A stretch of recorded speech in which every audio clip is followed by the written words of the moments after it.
Okay, so welcome to our student veterans and to our ROTC cadets.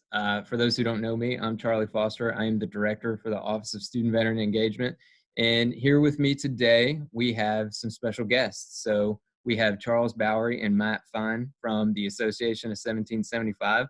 So they are William & Mary alums, and they are interested in sharing their experiences with the tribe. So we're so happy to have them. We've also got Captain Justin Rhodes from the ROTC cadre, and he's here to join me in asking a few questions to make sure that we cover experiences that are relevant to the student veterans and also to the ROTC cadets. So gentlemen, thank you so much for joining us today. We're really excited to have you and to be able to get into some questions. Even though we're all social distancing, we thought we still might be able to cover some good ground and help everybody get ready for successful careers. So thanks again for joining us. And so I've got a list of questions that I would like for everybody to go through. So Charles, we'll go alphabetically, and so we'll start with you. If you could just tell us a little bit about yourself. So basically your class year at William & Mary, your major and your minor, and then anything that you remember especially from your time at the college, whether it was an extracurricular activity or anything else like that. Super. Well, thanks for giving me this opportunity. My name is Charles Bowery. I'm a proud tribe graduate, class of 1992.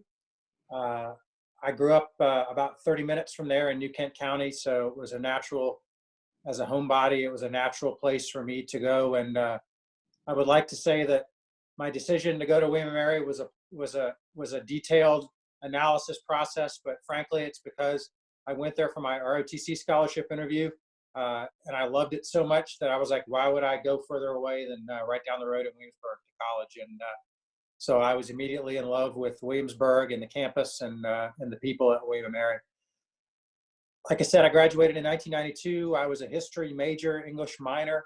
I was a four-year scholarship ROTC cadet, and I finished in 1992 and branched into Army aviation. Served for 23 years as an Army aviator and retired in 2015. My memories from the college are, first and foremost, my wife, Mary Ann. We started dating when I was a sophomore and she was a freshman. And so William & Mary gave me my wife and my whole life as well. But really, my memories are around the people that I shared ROTC with, that I shared the college experience with. My primary extracurricular activities there were around ROTC. I was a nerd, to be honest. ROTC was my job almost. I spent a lot of time doing it, probably too much time doing it. But I was involved in Pershing rifles first and foremost, in Queen's Guard. Did those all 4 years. Became eventually the pledge master of PRs. And I was also involved in the Ranger Club, and we had the Ranger Club, and I was the commander of the Rangers my junior year, MS4 year, or MS3 year rather. And then my MS4 year, I was the NCO Academy Commandant, so responsible for training the MS3s for advanced camp. And so I have just a lifetime of wonderful memories of William & Mary and Williamsburg concentrated into those 4 years. And it's a real honor and privilege for me to try to use that as a part of the Association of 1775 and to aid our student veterans and our ROTC cadets in helping them maximize their own potential. Awesome. That is great. Thank you so much to Charles. Okay, Matt, same question for you. Just to tell us a little bit about yourself, what year you graduated from William & Mary, what your major, what your minor was, and one or two extracurricular activities or memorable experiences from the college. Again, Charlie, thank you so much. And it's good to see Charles and Justin as well. I am a 1994 graduate of William & Mary, so Charles and I crossed over quite a bit, and we actually had some shared memories, which I'll go into in a minute. I'm from Northern Virginia, from Fairfax County, so Williamsburg is about 2 hours away, so it was close to home. And what really drew me to the school was the small size of the school, actually, and having that intimate feeling of community and family down there. So that was one thing. I was not initially a ROTC scholarship cadet. I went to William & Mary in 1990. Actually had very poor grades, and that's what actually got me into ROTC. Is the recruiter said, "Hey, we'll fix you up," and that's what it absolutely changed my life. It absolutely did. And so my sophomore year, I joined the ROTC program, and that's actually when I met Charles. And I joined the Ranger Club, and I would say I was almost all in on ROTC from the get-go. And actually, one of my best memories was actually doing some Ranger Club exercises and being actually Charles's radio man for an exercise. That was over 25 years ago. So those were great memories, as Charles mentioned, the friendships, learning a lot at a young age, and learning responsibility. I think, as Charles alluded to, were hallmarks to a career that I had later in life, I would say. Charles spent most of his entire professional career in the Army. I was kind of the opposite end. I went to basic camp and got a 2-year scholarship, and branched into the infantry, and did only a 3-year service tour. That was my commitment, and I got out, but I was recruited by the FBI to join them, which was a great honor. Eventually, I got to the FBI, and I've been in the FBI for 21 years now. So it's been a great privilege to learn a lot of great lessons as a young officer. I still use those skills today. I spoke to the cadets last year, actually, for Captain Rhodes, and I told those cadets, I still, believe it or not, write operations orders, which is, I don't want to say strange, but it's still very useful. And planning skills and people skills are still relevant throughout your entire career, whatever it may be. So those are long-lasting memories that have translated to life after the Army that are still very, very effective. And that's all I have right now. Well, that is great to hear, and I think that we're definitely touching on some areas that we want to proceed into to find out more about the sorts of things that translate. So that's great. So both of you are Army guys, and we'll allow it, even though we've got a bunch of sea services represented in the student veterans. But absolutely, we all stick together here in the tribe. So we established that your Army. I think we said what our MOSs and specialties are. But how about some duty stations or some memorable experiences from your time from either one of you guys? I'll go ahead and start. My duty station was Fort Campbell, Kentucky, which Charles probably knows very well because it has a very large aviation element there. It's the home of the 101st Airborne Division. I was with 1st Brigade, was a platoon leader, an company executive officer, and assistant operations officer for the battalion. And all great experiences as a junior officer. One thing that I will say that's kind of on the tougher end as a young officer is there are a lot of great skills used in ROTC or taught in ROTC and in your officer basic courses, but it doesn't necessarily translate to leading, in my case, 30 to 40 men who, quite honestly, are much older than you are as a young 20-year-old officer. And that's one area that it's hard you can't really teach it. You just got to experience it. And so one thing I would say to young officers is ask a lot of questions. I say this to young FBI agents, ask a lot of questions. You're not expected to know everything as a second lieutenant. Now, when you pin on those silver bars as a first lieutenant, you are expected to know more things, obviously. But don't be afraid as well. I mean, ask a lot of questions. I would say lean over your ski tips as best you can. But you're there to learn as a second lieutenant. It's just an extension. It's like graduate school almost to a young officer to some degree. But that's where I served as Fort Campbell. Hey, Matt, what do you mean by don't be afraid? Can you elaborate more on that? Well, I think, I'll speak to myself, Captain Rhodes. That was a good question. You're in my mind, the 101st is a revered division, of course. You're leaning. I led combat veterans from the Ranger battalions, other guys who deployed to the Gulf War. It was a little intimidating, I'm not going to lie, and So I put my trust in my NCOs, and that was paramount to my success. I mean, they still have to earn my respect and vice versa, but the fact that they're combat veterans, obviously there's some shine to that experience, right? And I listened to them, and where my skill set came in was, in my mind, the planning part, where they train you how to plan and how to train. And so if you marry, and I use that word, strongly, if you marry those two up, experiences and training, it's a pretty good team force, I would say. I hope I answered your question. You did, Matt. And I like how you said experience plus planning. You can go a long way. So Yep. Trust in your NCOs, and then don't be afraid. I think it goes like you said. Don't have to be asked questions or just look like you don't know, because honestly, you don't know. Right. Definitely answer the question, Matt. That was good. Yep. Okay, I'll pick it up from there. So I just had an out-of-body experience listening to Matt Fine talk about me and my RTO and in Rangers, and that's wild. It's been a long time, but it feels like yesterday. But like I said, I was commissioned in 1992 into Army Aviation.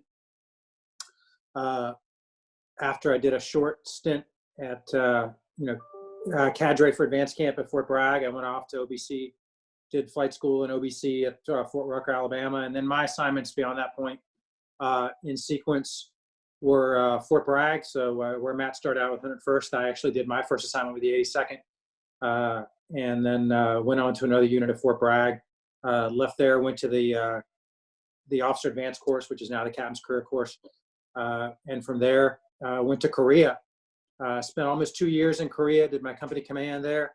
This was a time, before 9/11, when the Army wasn't consistently deployed overseas. Korea was where Army aviators went. That was just kind of the demand of the constant 1 year unaccompanied tours. So that was really a leadership school for me, was living overseas by myself in Korea, doing my company command there. A lot of great memories. I can recommend a Korea assignment really highly for our newly commissioned officers. I liken it to probably what the experience was like for young Army officers on the frontier in the 19th century in terms of going away from home, living with other soldiers, doing your mission really night and day. So I'm a big fan of the Korea assignment for a lot of developmental reasons. After Korea, I came back home and I went to grad school because when I was a second lieutenant, I found out that not only would the Army send me to West Point to teach history, they would send me to graduate school to get a master's degree in history full time. So I was like, well, I'm going to do that. And that became my goal as a second lieutenant, was to get that assignment, and I did. It was competitive, but I went to North Carolina State for 2 years, got my master's degree in history, and then left there and went to teach at West Point for 2 years in military history. Another one of those foundational assignments for me. It was an incredible experience. That is another strong recommendation I make to our new graduates to seek out a West Point assignment as a faculty member. They like to increase the diversity of the faculty at West Point with ROTC graduates, and you really do learn a lot about the Army and about people you'll serve with for the rest of your career in the cohort of West Point graduates. So I highly recommend that in your discipline as an assignment, as a developmental assignment. I left West Point a year early because I was fortunate to be promoted below the zone to major. Went off to CGSC, did that, and then of course this was the 9/11 time. So my first year at West Point, in fact, I was getting my household goods on September 11th. So I left there. CGSC, went immediately to Germany and deployed with a unit based in Germany to OIF, Iraq in 2004, 2005 as a battalion S3. Came back to Germany, served as a brigade S3 and a brigade executive officer. Deployed again in the surge in Iraq in OIF 0709 in the Baghdad area. After that, came home and was fortunate to be selected to command an aviation battalion as a lieutenant colonel. So I came home, reported to Fort Hood, Texas, commanded an attack helicopter battalion at Fort Hood, Texas, including a deployment to Afghanistan during the surge there in 2010, 2011. Returned from that assignment, shipped out to the Pentagon, where I was fortunate, skipped one. After I left Battalion Command, I went to Fort Rucker, the home of Army Aviation, to serve as a doctrine writer and tactics developer for Army Aviation branch for a couple of years, and from there off to the Joint Staff, where I served on the Joint Staff in the Pentagon for 2 years doing requirements development on the Joint Staff. A great developmental assignment as well. So I'm really blessed and fortunate to have a mix of operational troop leading assignments culminating in a battalion command. I got to teach history to undergraduates. I got to serve in the Pentagon. And all of this really was a prelude to my transition to civilian life, which was in 2014, 2015, when I applied for my current job as a member of the Senior Executive Service as the head of the Army's Historical Office. And so that was really, it was the culmination of my life and career in terms of all the things I did, my love of history, both as a student and as a practitioner, but also my love of serving in the Army as a soldier. And this allowed me to continue that service. And so I think I agree 100% with all the things that Matt said about becoming an officer and a leader, trusting yourself, but also listening to your NCOs in particular. I listened to my warrant officers, who are a major core of experts in Army aviation, of course, but also owning yourself and trusting yourself to lead when called upon to lead. And that's developing the emotional intelligence to know when to listen to others and when to lead yourself. I think a William & Mary education and your training will absolutely equip you to do that. You will be, among your peers, the most emotionally intelligent, academically intelligent, and probably tactically and technically proficient person in your cohort. And I don't say that as a way to brag. That's just the facts. That's who William & Mary produces.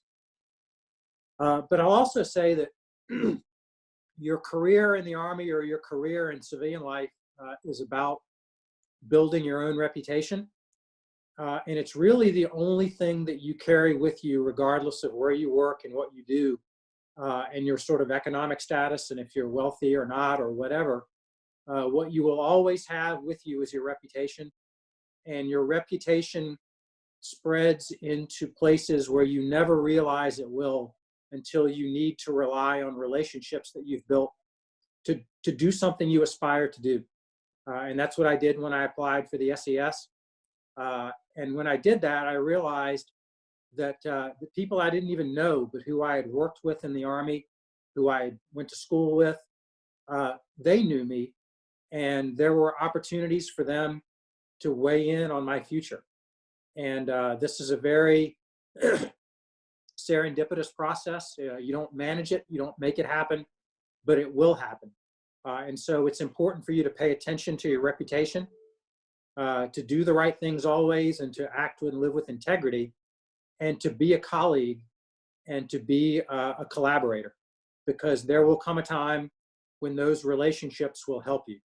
And they did for me. And it all started at W&M Core. Charles, that's great. Thank you so much. You actually kind of transitioned from the military, but you also transitioned us into our next question. So that was really well done. So Matt, how about you? Can you talk a little bit about your transition from the military? And I know you said that's been 20 years ago, but what do you remember from the transition, and where were you? And what do you remember about adjusting? Absolutely. I do want to touch on a few comments that Charles mentioned, if you don't mind, as we segue here. Absolutely. Is I agree with him about the experiences you have at W&M do translate. One thing that the officer basic course at least doesn't teach, maybe they teach in the captain's course, is the interpersonal issues that you will get as a young officer, divorces, integrity problems. They don't really, unfortunately, I don't think they really train you well. They cover it, but that's one area where William & Mary experiences, I would say, and the core values of William & Mary do eventually bubble to the surface and allow you to act in a core value manner with integrity. So that's one thing I do want to mention, that you don't really realize it, but it's in your DNA when you graduate from William & Mary. So that's a good thing. But going to the transition question, again, I served for 3 years in the infantry, and actually was a little surprised when I got my paperwork saying, hey, you're free to go. And that was a tough decision. I'm not going to lie. It wasn't easy to leave the Army. I had an experience with a less than, let's say, desirable commander, but I still felt service to the Army. But as I reflected on my short career, and I was getting recruited by the FBI, it just seemed natural to me to make the move. So leaving the Army at 20, I guess I was in my mid-20s, and the Army is the only thing I ever knew. I didn't know how to dress as a civilian. I just, in the Army, you just look in the closet, you throw your uniform on, you don't have to think about it. So that was a cultural shock to me. How to speak as a civilian was different instead of acronyms. And unfortunately, as an infantry officer, unacceptable language in the civilian world is often used in the infantry, unfortunately. So you had to literally clean out your mouth. It took me months to do that, unfortunately. But I had to do it, and I obviously got by that.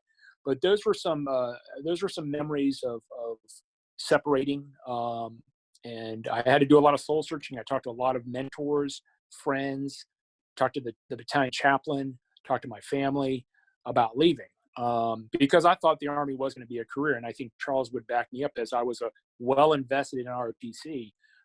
But the circumstances I came across just presented themselves in a way that I couldn't control, and I made the transition. Like I mentioned, the transition was a bit challenging, but not insurmountable. It was really just a cultural adjustment, essentially, is what it is. That being said, and one thing I did not mention is when I moved out of the Army, I went to ironically, what's very relevant today, I went to the National Institutes of Health, a very academic research environment, and very, very, very civilian. As I moved from there to the FBI is a little bit more paramilitary, very structured like the military, and it blends the best of both worlds of the military structure and organization, but kind of the benefits of a civilian life. As far as family time, Charles mentioned he had to go to Korea for 2 years. That's a hard lifestyle for families, right? To be separated like that. So for me, I would say moving to the FBI, for example, was relatively easy, because I would say at least half of my colleagues in the FBI feels that way, were former military. And as you mentioned, Charles earlier, we're all cut from the same cloth. We speak the same language. We have the same core values as Charles mentioned. So that was rather easy, I thought. And to this day, I have 3 subordinates, and they're all ex-military, 2 Air Force and 1 Army guy. And I don't have to translate myself. They understand when I say something and the tone I say it. There's an understanding because of that military experience. So that's been a good transition. I'll hand it over to Charles if he has any words. Yeah, I would, as I said, my transition was very unique and completely different than Matt's, just because I was in the Army for so long. But I would say that my chief sort of life lesson from that was that it's important to just have the sort of mental agility and flexibility to jump from one lifestyle and life condition to another, and to realize that that a lot of the skills will not jump with you. And I'm talking specifically about just working in a civilian sort of business environment. And I would imagine it's even more difficult if you're not working in the government or working for the military as a civilian. But my sort of default reflex was to fall back on military leadership techniques once I made that transition. And that did not work so well in a number of cases for me.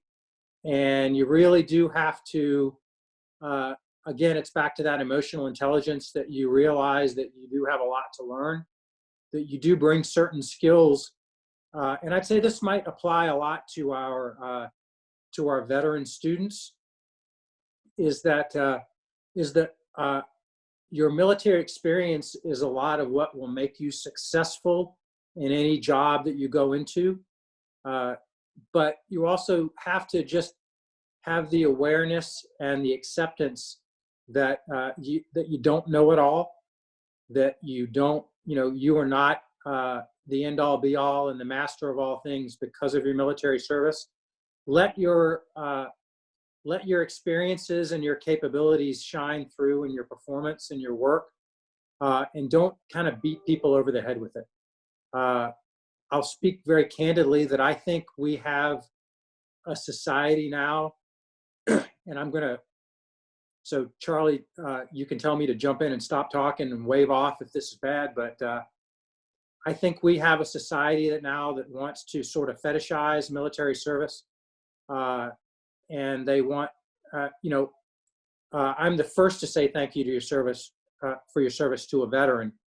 But I think in some respects, our society takes it a bit too far now. What I tell people that I meet with and interact with who are making the jump into civilian life, again, is that you are in demand as a military veteran, and you will be a tremendous success if you are able to balance the things that I just talked about. You let your experiences and your capabilities shine through in how you do your job, and you become a person of integrity and hard work, and then the good things will follow. You don't have to constantly remind people of your experiences. It's not necessary. Your experiences shine through in your work, and I think but just knowing that you will have to adjust the way you do things to meet the environment you're working in is an important shift to make. I think that's great. And I think that's an interesting thing that our student veterans are certainly experiencing in higher education. So they've left the military and they have made it to this college campus. And so they're having interactions with people who will thank them for their service, or sometimes not even know that they're veterans, because a lot of our student veterans can kind of blend right in with the other college students. And so that's an interesting experience for them. So they're seeing all kinds of reactions. And I appreciate that you both have offered the beginnings of some advice for folks who are making the transition into the civilian workforce. And so you guys actually both already talked about the value of the military background. So what does your military background bring to a business or to a workplace? But how do you recommend that people translate some of their experience in the job search, for example, or in a job interview? So leadership is something that comes up a lot. How do we talk about leadership? Our soon-to-be graduates talk about that in a way that highlights what they did without being confusing, kind of. And Charles, do you want to start with that? Yeah, that's a great question. And it's something that confronted me immediately when I was applying for my my current job, because although I work for the Department of the Army and the DoD, I am a civilian employee, and I'm employed in the senior executive service. And that process, that interview process, is governed by OPM, the Office of Personnel Management, which is a whole of government agency. So at the end of my pipeline or process, my application is viewed and vetted and approved by a panel of people with no military experience whatsoever. And so the lesson that I pass on to our student veterans is that it's really critical that you figure out how best to translate your experiences and skills and capabilities to the job area or work area or environment that you are seeking to become a part of. And very specifically, that you learn to describe your experiences and your attributes, whether it's on an application, whether it's in your resume, whether it's in an interview, a verbal interview, in ways that the recipient can understand. So we tend as military people to default to the lingo of the military, and it's using acronyms and sayings and things that we just speak amongst other military members like our own language, and it is. That will, in this construct, that will at a minimum be confusing to the people you're talking to and may harm your chances, and at a maximum will actively turn them off to you and make them tune you out. Because we do, as I said, although we do have a society that appreciates military service, there are a lot of antibodies to it out there that you're going to encounter, particularly in academia. And so it's important that you think about how you translate your experiences to that environment. And so when you're talking about your leadership experiences, you've got to make that in terms that these folks can understand. So you're talking in terms of managing projects. You're talking in terms of the output that you make in terms of published products, or a return on investment in terms of engagements, or the number of things that you've produced.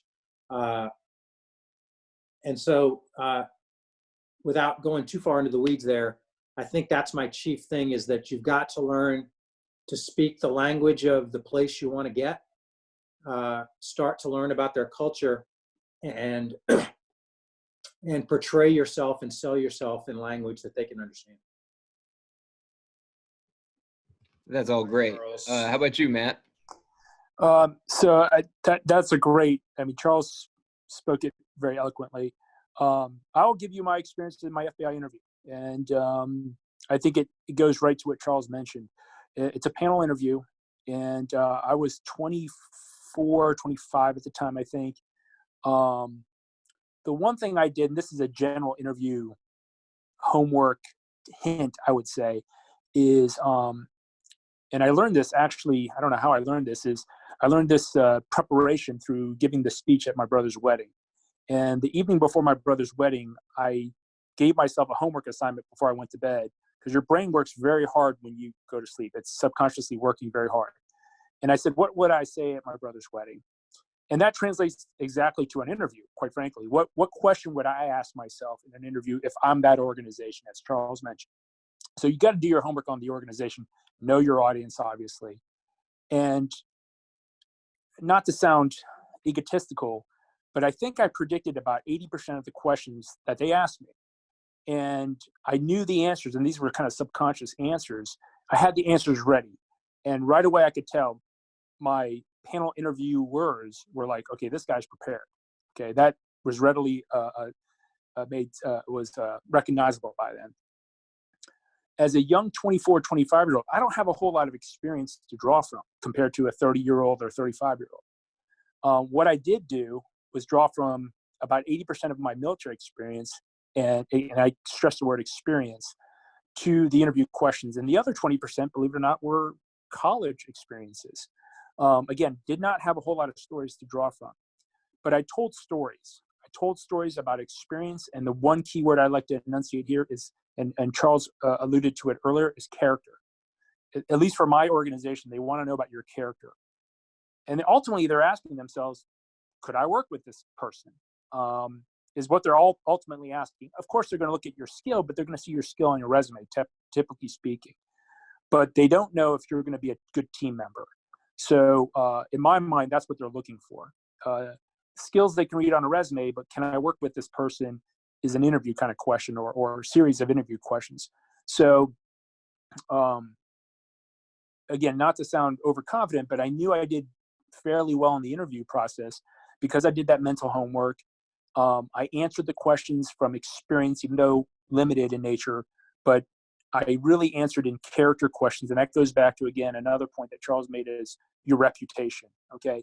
Not only for yourself, but your new organization that you may be hired by, as well as William & Mary. Something we didn't really talk about is you're carrying the reputation of William & Mary as well. I mean, William & Mary has had a great reputation for hundreds of years, and as a graduate, you're holding the torch for that, and you don't want to let that institution down. So that's another thing that I think aided me in getting past and through the interview process in a successful manner. So I agree with everything Charles just mentioned. And again, character, results of those decisions, and that's another key term I forgot to mention, is they want to see, at least in my organization that I'm in right now, they want to see how you made decisions and the results of those decisions and how you got to that decision. And as a young infantry officer, you're making tons of decisions that impact lives and operations, etc. And how you got to that was pretty critical to what they're looking for in the interview questions. Awesome. Well, that is great advice from each one of you. Justin, do we have any saved rounds? Are there any questions? Not really a question, just more, so we have 5 MS4s about to commission, and 1 is going National Guard. So he's having to, leave William & Mary as a grad, and he's also currently looking for a job. So I think all the advice that Charles and Matt just gave are spot on. That's going to help Mark O'Donohue as he goes forward. I know he's been doing interviews and been to a few job fairs, so he's kind of in both worlds right now. He's got a starting military career and he's starting a job. Any advice for how does he manage both of those simultaneously? Because that seems could be a little taxing, especially you're the low man totem pole both in the military and in your new job. I'll take a stab at that. I don't say I have that experience, obviously, personally, but I have worked with individuals who were in the reserves.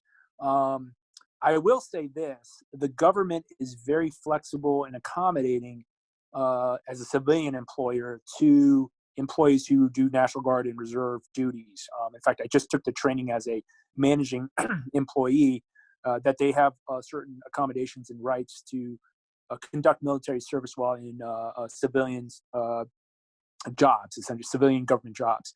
So that is there for them, and it really encourages military service. And I will say on behalf of the FBI, we encourage it. And we have guys who go away for deployments. They have to work through their supervisors and their chain of command to do that. But it's a welcome opportunity to do both, basically, to your point, Captain Rhodes. And so that is there and I know Charles is still in the government. On the private side, I have friends Air Force friends who have done both, have gone into the civilian sector and also served in the reserves and National Guard, and they seem not to have any issues that I can see. But as Charles mentioned, there are organizations who do not embrace the military service as much as some other ones. Okay, so that's something that that cadet would have to think about. But I think they're far and few between. But there are out there, so that's something that he has to analyze when he meets a future potential employer. That's good. Good advice. Thanks, Matt. To expand upon 2 points that Matt and Charles kind of talked about a little bit. One was handling issues. I think that is one of the big things as a platoon leader you're not ultimately prepared for. And to answer your question, Matt, they still don't teach it very well at the career course.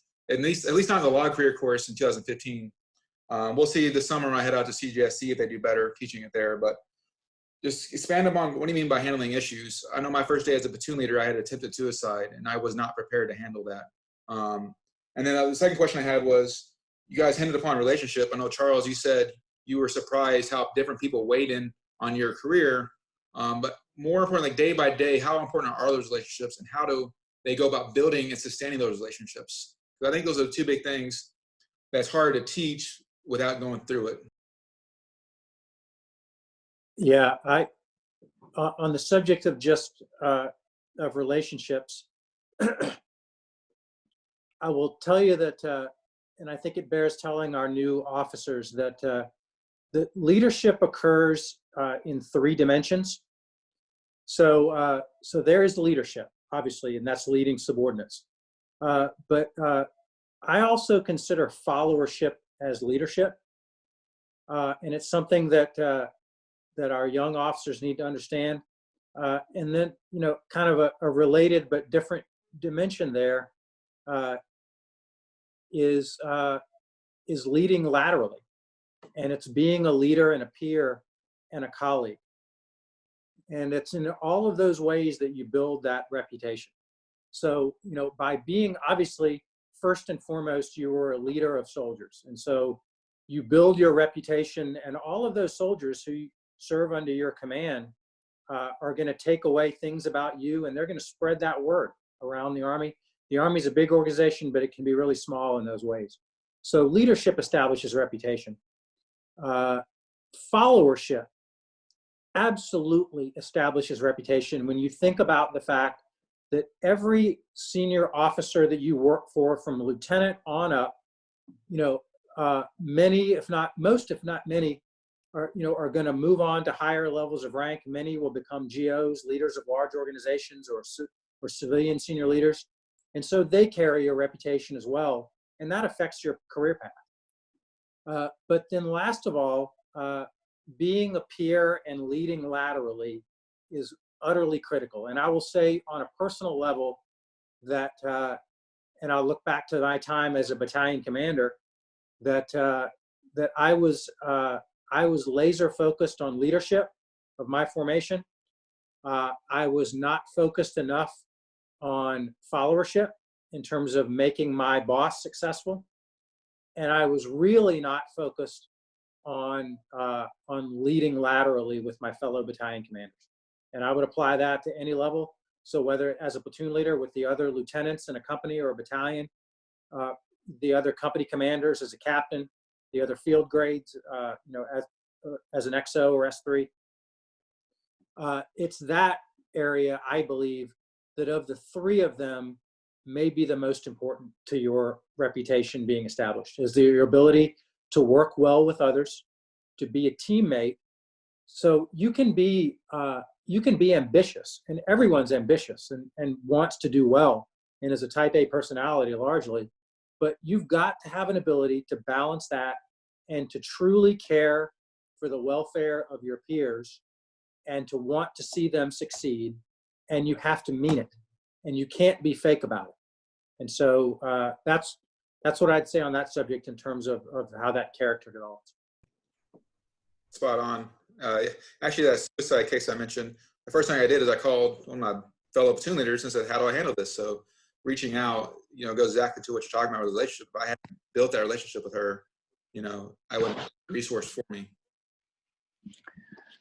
I'll go ahead and respond, Justin. To your first question about dealing with some issues that you're not necessarily trained for. I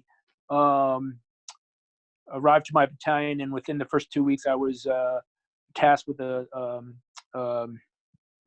I forget the terminology. I've been out of the Army too long. Report a survey for a theft, essentially, or a missing item. So and I didn't know how nowadays. to do that. They didn't teach me, and that was my first FBI experience to some degrees to investigate. Did a very good job. Got commended for it. I had a divorce. My platoon sergeant was getting through a nasty divorce. He was essentially MIA at that point administratively.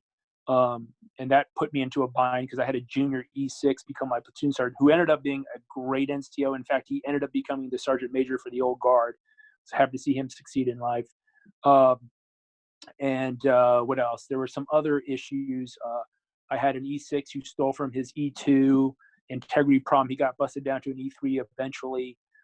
So those are things that you really are not taught or prepared for. But going back to the core values of W&M Mary and the honor code that was founded at W&M Mary, that is instilled as a student and a cadet and a graduate of life.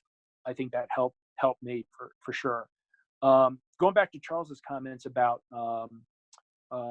your colleagues, I certainly agree with everything he said. The one thing that I've had to do is, he mentions followership. Unfortunately, I use the term leading up to some degree. I've had to do that over the last several years because of the turnover we have in our organization. And the one thing I'll say about the peer thing that I think is extremely important, and I'll say it's a little bit of a hybrid version of what Charles said, is confide in your friends, your peers, be a mentor. Find a mentor is one thing I would say. A mentor does not have to be your boss. It just is somebody who knows more information about something that you don't know as much information on. That can be a mentor.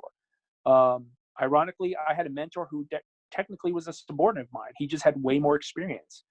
And he had an area of expertise in the world of government finance, which can be very confusing. And I'm sure Charles can attest to that. And he was my mentor when it came to finances. And technically, he was a subordinate to me. So a mentor is not, young people often are confused that it has to be your boss. If you have a great boss, absolutely, they should be your mentor. But oftentimes you have to find these mentors in other pockets of your community.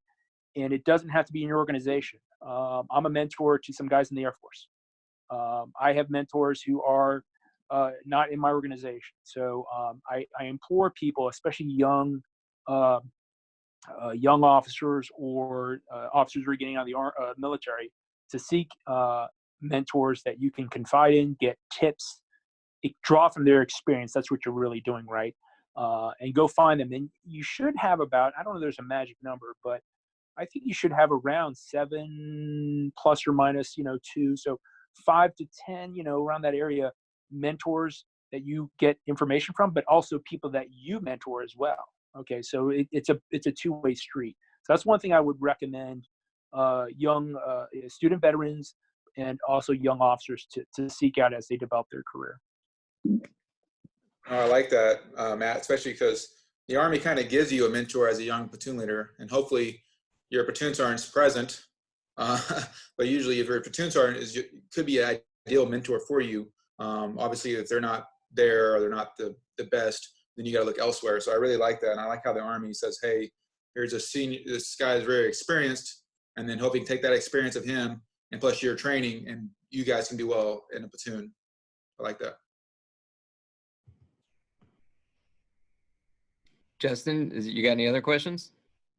Not really any other questions. I guess be more just advice for the people about to commission amidst all this COVID-19 and just uncertainty heading out into the, their first, well, to BOLC and then to their first duty station, and all this is going around the world. Is any advice for how to handle the additional stress and, uncertainty going, about to begin during all this crisis? I will stab at that, actually, because I use my Army experiences right now with my organization. The unit that I lead is adaptation, adapt and overcome. That's something that Charles Bowery taught me back in Ranger Club, okay, 25 years ago, whenever it was. We are technically right now in the fog of war, okay, in a weird environment that we're in right now with this biological threat. And one thing I spoke to my command team about, and they're all ex-military guys, they understand this, is you cannot rush the battlefield. You can't accelerate the initial fog of war. It just has to develop on its own. I think Charles would agree with me on that.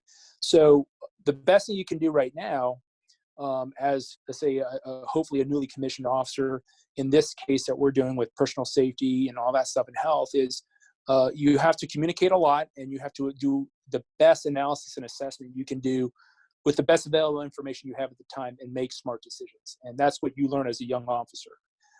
So that's one thing I would say in this current threat environment we live in right now, is we are basically at the fog of war. That experience that I had as a young officer and as an ROTC cadet 25 years ago, 30 years ago is very, very applicable to what I'm doing now, which is amazing. So those are lifelong lessons, and I'm glad I had those experiences, and they're absolutely translating well today. So I want to thank W&M Mary for that, my tutelage under Charles way back when, but also my young career as an Army officer. It's absolutely applicable.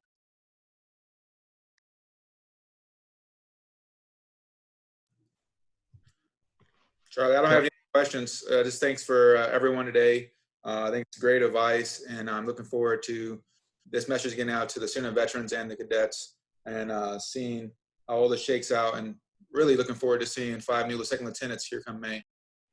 Well, we're certainly all looking forward to that too, and I definitely want to echo my appreciation for everyone being able to join us today, for Charles and Matt offering to be resources for our cadets and for our student veterans. So gentlemen, thank you so much for joining us. And yeah, I look forward to this going out too, and it being useful to everybody. So thanks again for coming out, and we'll talk to you guys soon.